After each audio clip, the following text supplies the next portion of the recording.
பழனி படிக்கட்டில் ஏறும் பொழுது 3 படிக்கட்டில் நின்று தொட்டு வணங்காமல் போயிடாதீங்க, வாழ்க்கையையே புரட்டி போட்டுடுதே. பழனிமலை படிக்கட்டில் ஏறும்போது பலரும் கவனிக்காமல் கடந்து போகும் 3 படிகள் இருக்கின்றன.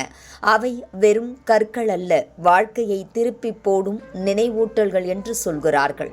அவசரமாக மேலே போயிடலாம் என்று நினைத்து அந்த 3 படிகளில் நின்று தொட்டு வணங்காமல் போயிடாதீங்க.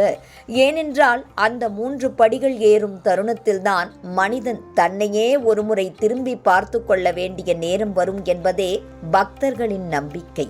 பழனிமலை படிகள் ஒவ்வொன்றுக்கும் ஒரு உளவியல் ஆன்மீக அர்த்தம் இருப்பதாக முன்னோர்கள் நம்பியுள்ளனர்.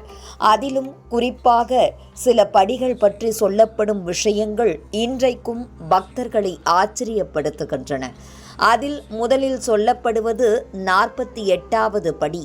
இந்த இடத்தை அடையும் நேரத்தில் உடல் சோர்வு அதிகமாக இருக்கும், கால்கள் கனமாகும், மூச்சு சற்று வேகமாகும். அப்படிப்பட்ட தருணத்தில் மனம் தானாகவே அமைதியாகி ஒரு நிமிடம் நின்று தியானம் பண்ணலாமா என்ற எண்ணம் சிலருக்கு தோன்றுமாம். அதனால்தான் இந்த 48வது படியை தொட்டு வணங்கி மனசுக்குள் ஒரு பிரார்த்தனை சொல்லிவிட்டு மேலே ஏறணும் என்று சொல்கிறார்கள். அடுத்ததாக 78வது படி. இங்கே வந்ததும் முன்பு இருந்த சோர்வு திடீரென குறையும் போல ஒரு புத்துணர்ச்சி ஏற்படும் என்று நம்பிக்கை. இன்னும் கொஞ்சமே இருக்கு என்ற தன்னம்பிக்கை மனசுக்குள் உருவாகும்.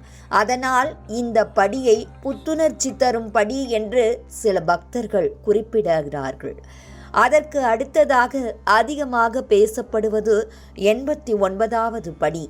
இந்த படி ஒரு வாழ்க்கை தத்துவத்தை நினைவூட்டும் இடமாக கருதப்படுகிறது. மனித வாழ்க்கையில் வரும் 5 இன்பங்களும் 5 துன்பங்களும், அதாவது ஆசை, கோபம், பொறாமை, பயம், அகந்தை போன்றவற்றை இந்த இடத்தில் மனசிலேயே விட்டுவிட்டு மேலே செல்ல வேண்டும் என்பது அந்த நம்பிக்கை.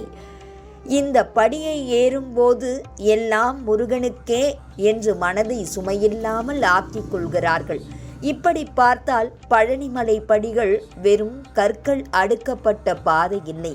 அது உடலை சோர்வடைய செய்து மனதை தூய்மைப்படுத்தி ஆன்மாவை உயர்த்தும் ஒரு பயணம் என்றுதான் சொல்ல வேண்டும்.